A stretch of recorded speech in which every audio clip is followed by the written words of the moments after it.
Hoy va a ser un programa de la Señal Fútbol de estricta actualidad. Hace un rato nada más la selección argentina cayó en Venezuela frente al seleccionado local en lo que es un hecho histórico en el fútbol argentino, en el cual visitar Venezuela históricamente por eliminatoria significaba la posibilidad de probar jugadores, probar algún sistema táctico, darle aire a ciertos elementos.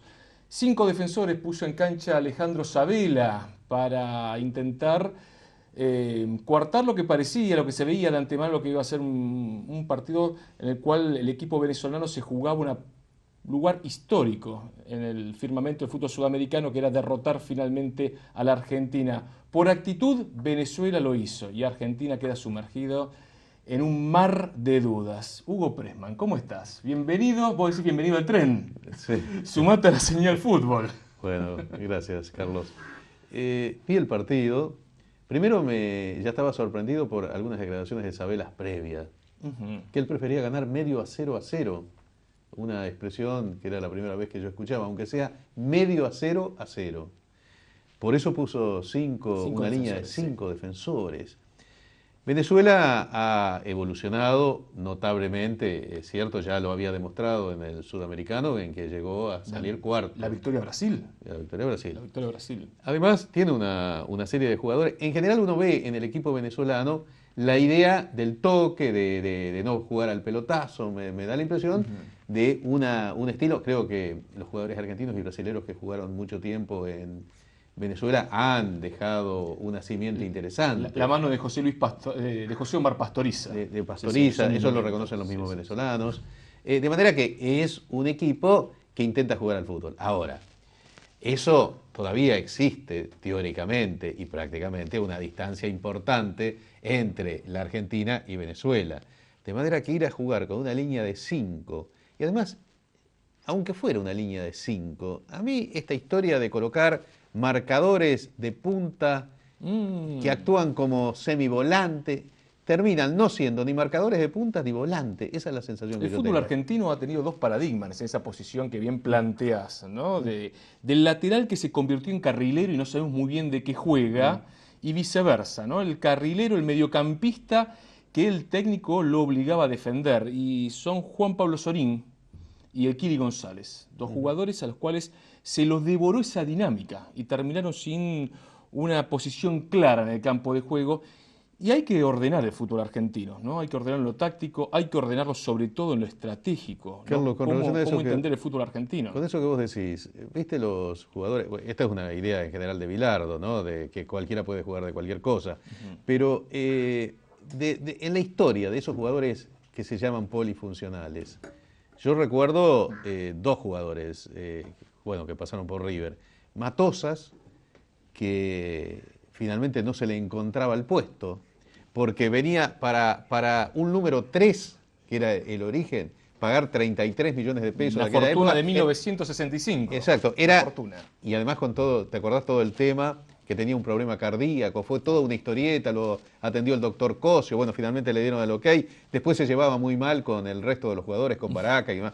Bueno, lo cierto que Matosas jugó de marcador central, jugó de número 5, jugó de número 10, jugaba de número 3, pero siendo un jugador sumamente talentoso, nunca llegó a lo que podía dar si se hubiese quedado en un puesto que indudablemente era demasiado dinero para un número 3 de entonces, pero seguramente como un volante central. El otro fue otro uruguayo, Dos Santos, que jugaba de todos los puestos. Ya en los años 80. Sí. Pero claro, Bilardo impone en el fútbol argentino en aquellos años 80 el concepto, ¿no?, de la polifuncionalidad en contraposición con el especialista, ¿no?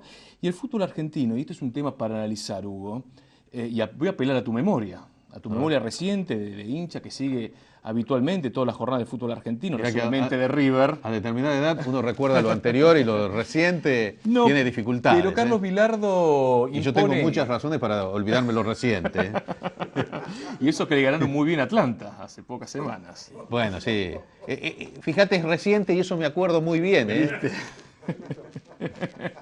Carlos Bilardo imponía aquello de la europeización del fútbol argentino, ¿no? La necesidad de romper viejos parámetros de nuestro fútbol y buscar la polifuncionalidad.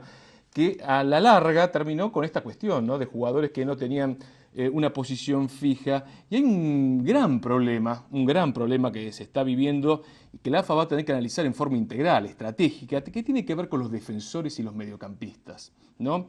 El fútbol argentino tiene grandes delanteros. Uno pone en cancha nombres que son rutilantes valores de mercado internacionales. Pero claro, en la formación, y esto lo puedo hablar con algún docente de fútbol, un buen técnico de inferiores, en la formación de un delantero a los 12, 13 años ya sabe casi todo.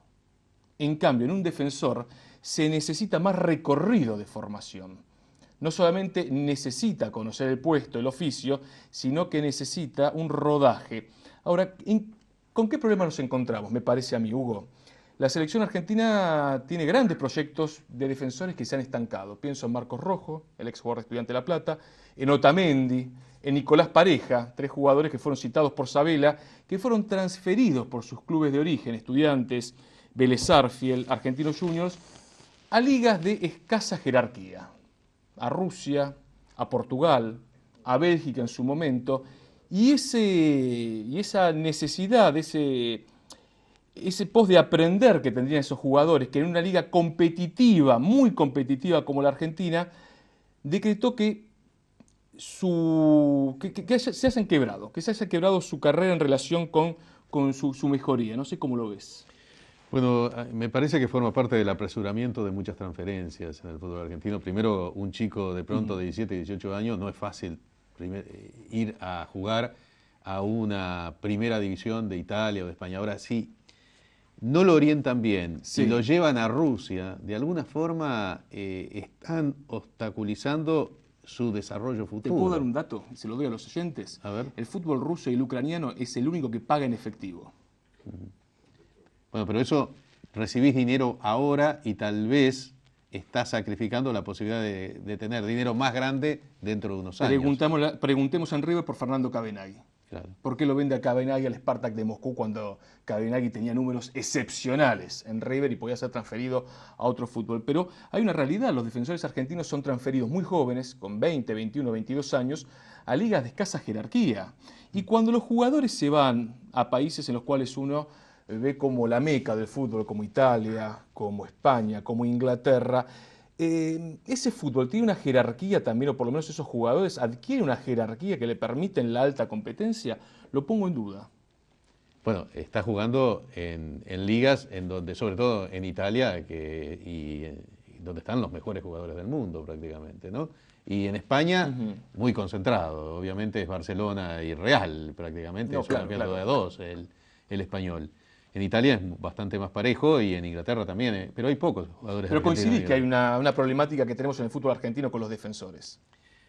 Y también que hace años que no salen, te doy la línea de fondo del Mundial de Inglaterra del 66. Ferreiro, que era tal vez jugador de montón, pero después estaba Perfumo, estaba Albrecht y estaba Marzolini. Claro. Ese nivel de defensores, Perfumo, Albrecht y Marzolini, hoy no los tenés. No. Hay una problemática muy fuerte en el fútbol argentino en relación con los defensores. Sí. El tema del arquero es también un tema para tratar. Si bien anduvo muy bien en Venezuela, anduvo realmente muy bien, no así en el Monumental frente a Chile. Ahora, en los arqueros tenemos esa situación en que vos no tenés la seguridad. De pronto hacen un partido brillante y después al partido siguiente comete errores elementales. Yo no encuentro, en realidad te voy a decir, desde la época de Filiol y tal vez, que era un arquero de menor jerarquía, pero que daba seguridad a Pumpido, alguien que me ofrezca plena seguridad en el arco argentino. ¿Cómo ves el futuro del seleccionado? Mirá, sería contradecir los términos del inicio de pensar que en una eliminatoria en donde no está Brasil, que Argentina no pueda clasificarse. No es imaginable. Mejor cerremos la ventana. No es imaginable, sobre todo por el mercado internacional del fútbol. Un mundial sin Lionel Messi no sería mundial. Pero aún así, ¿no? Una de las características de estas eliminatorias que se ha hecho para que se clasifiquen los principales equipos, las potencias, Argentina, Brasil, y después estará Uruguay, estará Paraguay o entrará Chile, pero Argentina y Brasil iban a entrar con siempre. Brasil adentro, sí. Con Brasil adentro. Pero se ha hecho para eso, jugando todos contra todos. era diferente la posibilidad que existió, como Argentina quedó eliminado para el Mundial del 70, cuando eran 3 partidos. Bueno, en el Mundial del 94, la última vez que se jugó por zonas, Argentina estuvo a un gol de Paraguay de quedar Claro, afuera. es cierto. No, aquella noche frente a Colombia. Se abren panoramas complejos en el fútbol argentino, ¿no? Porque va a haber un replanteo, evidentemente, por parte de la Asociación del Fútbol Argentino, que convengamos que también hay una cuestión que tiene que ver con un año electoral en AFA, que hay una lucha intestina compleja, difícil, judicial en este momento. Pero si vos tuvieras la oportunidad de hablar con Alejandro Sabela, con Julio Grondona, con la Asociación del Fútbol Argentino, con los dirigentes, ¿qué le plantearías? No, con Sabela yo creo de que el miedo es mal consejero. La idea de salir, yo creo que hay que mirar Arriesgar. cómo juega, pero Arriesgar. si voy, que no es solamente con Venezuela, me da la impresión de que la posición de Sabela es jugar ofensivamente como local y en forma muy conservadora como visitante. Es peligroso. Es muy peligroso eso. Bueno, justamente. Realmente muy peligroso porque Argentina ha dado muestras en la última Copa América de tener dificultades. Sí. No es precisamente a mí el fútbol de Bielsa el que me gusta, pero debo reconocer que el seleccionado de Bielsa jugaba de la misma forma de local como de visitante. ¿O vos no compartís esa idea? Te gustaría que River también juegue así, ¿no? Y me gusta, bueno, los grandes equipos, ya sea seleccionados o equipos del fútbol local e internacional, jugaban igual. El Santos, el Real, el Barcelona, juegan igual de local o de visitante. Una estrategia, una táctica, una historia que respetan y que la llevan adelante. Hugo Pressman, muchísimas gracias. Gracias a vos. Se viene Gabriel Fernández, el director de la Señal Medios, para seguir hablando de la selección argentina, y le vamos a plantear un tema, la europeización de la selección nacional. Quédate acá, en la Señal Fútbol.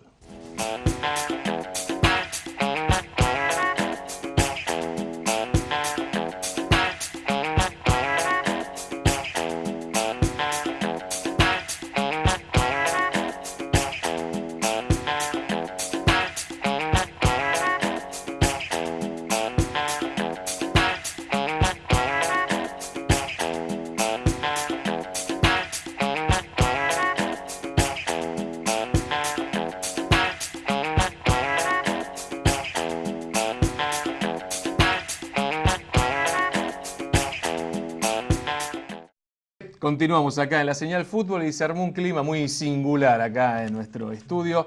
Los productores, Daniel Glanspiegel, que está triste por Atlanta, pero igualmente habla de fútbol. Insiste. Y sigue acá Hugo. Hugo no se va. El único equipo de primera acá, además de Racing, por supuesto, es Argentino Junior. Está acá el amigo. Lo que sucedió es que en todo el barrio se puso la P con la B abajo, que no es Perón vuelve, sino Pressman vuelve. Hugo quiere seguir hablando de fútbol, Hugo, y no está mal. Brillante, Carlos, lo que acaba de señalar sobre la venta prematura de defensores por el tema de la formación. Claro. Es excepcional. Es un tema complejo. Yo añadiría una cosa viendo el trabajo de inferiores. Muy rápidamente en la Argentina se cierra el ciclo de lo que despectivamente se habla de los conitos, que es trabajo con pelota y manejo. Se sobreentiende que como el jugador argentino es bueno, todos tienen manejo. No. Esto lo sabemos porque es un problema de estudio. Tiene que ver con la capacidad intelectual, pero también con la física. Hasta los 18 años la persona sigue desarrollando sus habilidades. El jugador tiene que seguir practicando con su técnica para poder desplegarla a full. No puede ser que solamente se haga trabajo táctico y físico en los entrenamientos de inferiores y a partir de los 14 años los chicos dejan de elaborar la técnica. Hay una cuestión que tiene que ver con lo psicofísico también. El cuerpo humano crece en algunos casos hasta los 25 años. Hablamos de defensores históricos. Roberto Perfumo es el ejemplo. Ahí está. ¿Cuál es la característica? La fuerza, sí, era fuerte, pero defensores fuertes hemos conocido. Ahí tenemos. La técnica es la característica. El desarrollo técnico hasta el final de su carrera, donde el tipo podía salir jugando con la cabeza levantada, la pelota a 2 metros del pie. No tanto en la selección, que sí, sin lugar a dudas se destacó Perfumo, pero sobre todo en el Racing del equipo de José, donde prácticamente era él solo toda la defensa de Racing. Claro. Eso era impresionante. Se le venían 2 o 3 y él solo se enfrentaba con 2 o 3 delanteros. Ahora uno ve en el crecimiento profesional de Otamendi, de Pareja, de Marcos Rojo, del jugador de la selección argentina, queda muy claro que se ha frenado. Que en Rusia, a ese el jugador un valor de mercado, no es otra cosa, es un profesional de la pelota no tiene un trabajo sobre lo táctico, sobre lo estratégico y sobre todo en lo futbolístico que sea superador. Puede ser. Y eso queda muy marcado. Estoy muy de acuerdo, realmente. Ahora, también está el tema de el librito de cada técnico, ¿no? Creo que hay una gran cantidad de instituciones que tienen un desarrollo de la zona defensiva con mucha experiencia, que son descartadas a priori. No, estos equipos nunca van a ser convocados a la selección y sin embargo, cuando entras a rastrear en el seno de sus defensas, te encontrás con valores que podrían tener la oportunidad y a priori se los deja de lado. Y ahí hay un librito que, agregándole un equipo y sacándole otro, comparten el conjunto de los entrenadores. Ver, si uno mirara con más detenimiento, si uno se pusiera a anotar cuáles son los laterales del fútbol argentino, estoy seguro que algunas sorpresas te llevaría. Y algunas sorpresas, caso Central, algunas sorpresas de jugadores que son de equipos que ni siquiera están en Nacional A, pero que están en condiciones de por lo menos empezar a ser promovidos. Caso de García, por ejemplo, uno de los laterales más interesantes. Hay 4 en primera que valen la pena. Ninguno de ellos tiene la posibilidad de promocionar hacia la selección porque no pertenecen a los 2 o 3 equipos que han brillado en los últimos años. Pensemos algo, ¿no? El lateral derecho de la selección argentina estuvo cubierto desde 1994 por Javier Zanetti. Zanetti, pero además se le ocurrió... En el caso del puesto de primer central, la por Ayala, que estamos hablando de grandes profesionales, bueno, pero... Ayala es de los grandes defensores que tuvo la Argentina. Pero fíjate, ahora, pero de todas maneras, la cosa... decisión de Maradona de usar 4 centrales, que compartida parcialmente con Batista en algunos aspectos, la verdad es un disparate, es pereza mental, porque vos lo que tenés que hacer es trabajar. Es mucho más fácil detectar el buen funcionamiento de un central que de un lateral. El tema es no arriesgar, ¿no? En el fútbol argentino, desde hace unas cuantas temporadas, los entrenadores deciden defender con 4 centrales porque formar un lateral es complejo, es difícil. Cuando antes un lateral no se compraba un número 4, no se compraba un número 3. No, se nacía. Hasta las características físicas. Como los pibes ya no se prueban esas posiciones, porque lo que planteaba Hugo, hoy un chico tiene un representante y el representante le dice no te pruebes de 4, a menos que seas un fenómeno. Probate de 8, no te pruebes de 3. Probate de 11, jugá de carrilero, vas a llegar más al gol, vas a tener más presencia, más imagen. Entonces los entrenadores, ante la carencia de jugadores en ciertos puestos, prefieren no innovar y jugar con centrales, que es lo que surge en las divisiones inferiores del fútbol argentino. Por eso no me sorprende la derrota ante Venezuela de estos últimos días. Jugó muy bien Venezuela. No solamente jugó tácticamente bien, vino tinto. Estratégicamente bien, sino que desnuda las carencias estructurales. Cada tanto que uno cuestiona a la selección argentina lo acusan de destituyente. No. ¿Te acordás que cuando decía el equipo de Maradona, Otamendi jugó mal? ¡El golpista! La soberanía no está en la línea de 4. Uno puede cuestionar el juego de la selección argentina sin convertirse en opositor. Hugo, como hombre de fútbol, si hay un jugador como Insúa, este chico Insúa, Emiliano Insúa, que nunca jugó en la primera división del fútbol argentino, sino que fue detectado, ¿no?, por el Liverpool de Inglaterra, fue contratado, hizo toda su carrera en Inglaterra, y no sabemos muy bien cómo anda, más allá de poder verlo en algún partido de la Champions League. Y tenemos un buen lateral, o un proyecto de buen lateral en la Argentina. ¿Quién priorizamos? Bueno, yo priorizaría en principio al local. Me siento tentado. Hay más la posibilidad, y en ese aspecto Sabela me pareció interesante lo que había dicho, de hacer una selección local e ir mezclando una cosa con otra, porque hasta ahora no se puede hacer meramente por el grado de competitividad y por lo bajo que está el fútbol en la Argentina, una selección meramente local, pero hasta ahora se juega con un hándicap tan grande los que están afuera, que prácticamente, aunque esté en la reserva, en el banco de suplentes, hay jugadores, Gago hacía como 50 partidos que no jugaba, y por el solo hecho de estar en Europa, tenía un hándicap, bueno, superior a Rinaudo para quedar bien. ¿Por qué te lo pregunto? No, Rinaudo debería ser titular y está jugando mejor que Mascherano. Hugo, ¿sabes por qué te lo pregunto? Porque hay algo muy arraigado en la sociedad argentina que tiene que ver con una mirada internacional y sobre todo europeizante, ¿no?, a todo nivel. Entonces pareciera que cualquier jugador, que cualquier futbolista que estuviera en cualquier liga europea, tiene un plus de superioridad sobre el futbolista del ámbito local.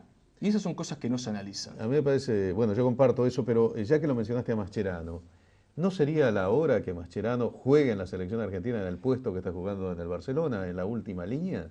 Y llevar al medio campo a jugadores que podrían ser como Braña o como Reinaldo.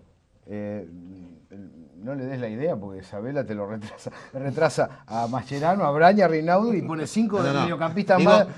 Mascherano está pasando 15-5 pone.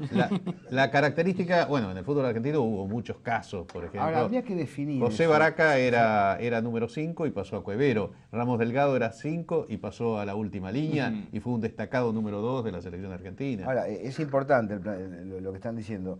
Hay que diagnosticar más claramente, ¿no? Hay que preocuparse, trabajar. ¿El fútbol argentino es competitivo o no? Esa es la última Ahí consulta está. que yo quería Si no, hacerles. quedamos en una situación en agua de borraja. No sabemos de qué estamos hablando. ¿Es mejor el fútbol europeo o no? Yo anticipo una respuesta. Las ligas internas argentina y brasileña son competitivas internacionalmente al primer nivel. Por lo tanto, un jugador que compite todo el año en nuestro país está en condiciones de dar batalla a nivel internacional. Yo creo eso. La situación es que un jugador que juega en la Liga Europea, que juega con los mejores jugadores, no me refiero meramente a la Liga Española, me refiero cuando juegan la Eurocopa y demás, enfrentan a jugadores y es mucho más competitivo que indudablemente la liga, los campeonatos locales, en donde se está viendo tal vez un poquito mejor fútbol últimamente, pero había llegado a un nivel que era imposible mirar fútbol ni en la cancha ni por televisión realmente. La fricción física superaba y entraba otra cosa que acoto a lo que vos decís. Yo decía, pero ¿dónde está la famosa habilidad del jugador argentino? Era difícil ver un tipo que eluda 2 o 3 jugadores. Y vos decís, ¿y si no elude? Y de pronto ves fútbol europeo y ves que tipos que se animan y pasan. Y no es cierto que sean tan torpes como nos vendieron a nosotros históricamente, que eran incapaces de Yo discrepo un poco sobre la competitividad de algunos campeonatos en Europa. Lo discrepo profundamente por lo siguiente. Claro, estoy de acuerdo. Los clubes, las empresas, ¿no? Las sociedades anónimas deportivas que forman los clubes, tanto la liga española como la italiana, vamos a centrarnos en las ligas de más jerarquía. A partir de 1995, lo que se llamó la sentencia Bosman, ¿no? Permiten la contratación de una enorme cantidad de futbolistas extranjeros que le dan volumen que pasan a ser un valor de mercado. ¿No? Entonces, tal vez algún equipo sin tantas aspiraciones de la Primera Liga Española pueda tener 5 o 6 jugadores que uno entienda que tiene cierta jerarquía. Ahora, por la falta de competencia, por la falta de objetivos, por la enorme cantidad de dinero que se maneja, la mayoría de esos jugadores terminan en una situación de mediocridad. Meseta, claro. De meseta. Está muy tranquilo. Entonces, en campeonatos en los cuales se define todo entre 1, 2, 3, 4 clubes, ¿no? El jugador, sobre todo el argentino, que estaba acostumbrado a la presión permanente, se achancha. Y en términos populares se achancha. Que en la Argentina sobreactuamos en otro sentido. Grandes jugadores acá pasan a ser monstruos porque pierden un partido y insultados por tribunas que los habían aplaudido una semana antes. Creo que lo que pasó con Atlanta, que venía de ganar muy bien y creo que tienen un gran plantel, una gran hinchada, creo que fue un error muy propio del fútbol argentino la crítica al plantel del modo en que se hizo. 1 mes, 2 meses después de ascender y de ser aplaudido por todo el país, se los insulta como si fueran, digamos, el piso futbolístico de la humanidad. En realidad creo que ganar, perder se ha sobreactuado en la Argentina como un elemento determinante. Esto le pasó a Gimnasia con Ingrao y Troglio felizmente puso las cosas en su lugar. Un error en muchos de los hinchas de Gimnasia de cuestionar a jugadores realmente importantes. Selección pre-17, con chicos que están siendo convocados a primer nivel, fueron insultados en la cancha porque la pelota no entró. Porque Vargas, en vez de hacer un gol como lo hizo el último fin de semana, erró un penal. Bueno, hubo épocas, en estos últimos años, hay muchos directores técnicos que se fueron por perder un partido en un torneo de verano. Son cosas ¿no? que no. Eso es una cosa increíble. Matías Almeida, en algún momento, dentro del mismo seno de la dirigencia de River, reflexionaron sobre la posibilidad que continúe, ¿no? En relación con los empates de River frente a Deportivo Merlo y Defensa y Justicia. Eso muestra también el nivel, ¿no? O sea, estamos hablando de que hay un nivel competitivo en la primera división, en la segunda categoría del fútbol argentino, pero tenemos un nivel de dirigencia estructural, ¿no? En nuestro fútbol que va desde abajo hacia arriba, en este caso, que deja muchísimo que desear. Por ahí además ustedes hay, me pueden... sí. sí, hay otra cosa que a mí me sorprende notablemente, que en los comentarios deportivos se informa sobre los entrenamientos durante la semana entre titulares y suplentes y se hacen largas elucubraciones sobre esa situación. Yo eso nunca lo vi realmente. El partido de la selección lo transmite Klos, ¿no? Es antiperonista Klos. Vos me habías contado Alguna vez en la red, en la previa de un River Arsenal de Sarandí, declaró que bueno, que en este país nadie pensaba, en este país eran todos peronistas. El fútbol tiene esas cuestiones, ¿no? Lo veo a Néstor Gorojowski discutiendo de fondo junto a nuestro productor Federico Di Gregorio. Está el Capanga ahí también discutiendo con Federico, hasta los mismos camarógrafos. Hay gente que nos hace señas. Y nos hacen señas, y nos hacen muchas señas. Y a mí me da vergüenza. Ahora sí, Hugo, muchísimas gracias. No, gracias a vos. Esto es conversar sobre lo que uno siempre le apasiona. Es analizar algunas cuestiones, que hay tanto centimetraje en relación con los entrenamientos y no discutir qué pasa justamente con los defensores en el fútbol argentino. Será hasta la semana que viene. Muchísimas gracias.